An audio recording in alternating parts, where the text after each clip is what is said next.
বিসমিল্লাহির রহমানির রহিম। আসসালামু আলাইকুম। আজকে গরুর মাংস নিয়েছি, সাথে আছে হাড়, চর্বি, আলু দিয়ে রান্না করব অল্প মশলা দিয়ে। বাইরে হয়ে আমি মাহমুদা খানম, মাহমুদা রান থেকে সবাইকে স্বাগতম। রান্নার জন্য চুলায় হাঁড়ি বসিয়ে দিয়েছি সামান্য তেল, পেঁয়াজ ভাজার জন্য অল্প একটু তেল দিয়েছি। পেঁয়াজ গোল্ডেন ব্রাউন করে ভেজে নেব। পেঁয়াজ অলমোস্ট ভাজা হয়ে গিয়েছে, এখন মেরিনেট করা মাংসগুলো দিয়ে দিচ্ছি।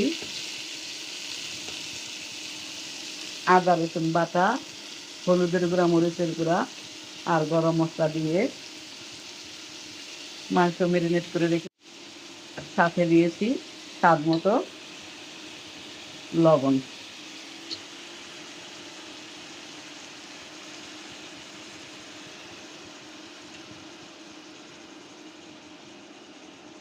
ভালোভাবে ঢাকনা দিয়ে ঢেকে হাই হিটে 20 মিনিট রান্না করব। তারপর চুলার আঁচ কমিয়ে আরও আধা ঘন্টা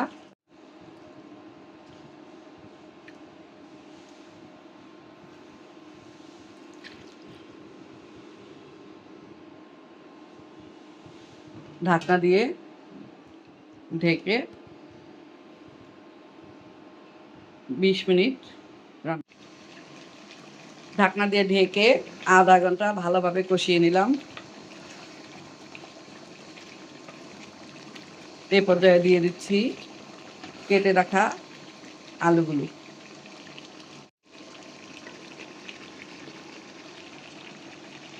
আলু দিয়ে নেড়ে চেড়ে আবার 10 মিনিটের জন্য ঢাকনা দিয়ে ঢেকে দিব।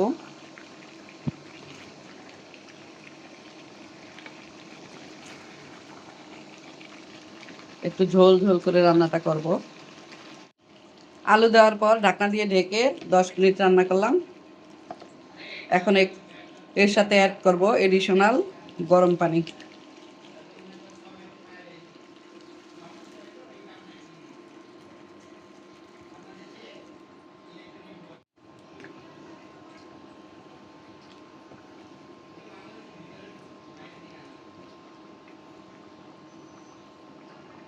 পাতলা পাতলা ঝোল দিয়ে গরুর মাংস গরম ভাতের সাথে অনেক বেশি ভালো লাগবে। আলু মাংস ভালোভাবে সিদ্ধ হয়ে গিয়েছে। এই পর্যায়ে দিয়ে দিচ্ছি শাহি গরম মশলা গুঁড়া,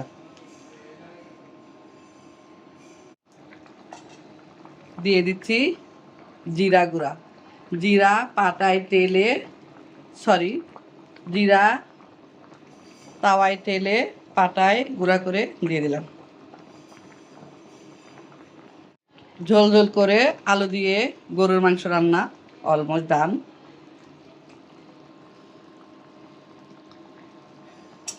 দেখতে মাশাআল্লাহ দারুণ লাগছে।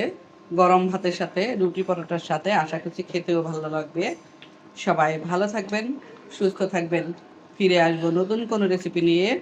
আল্লাহ হাফেজ। আসসালামু আলাইকুম।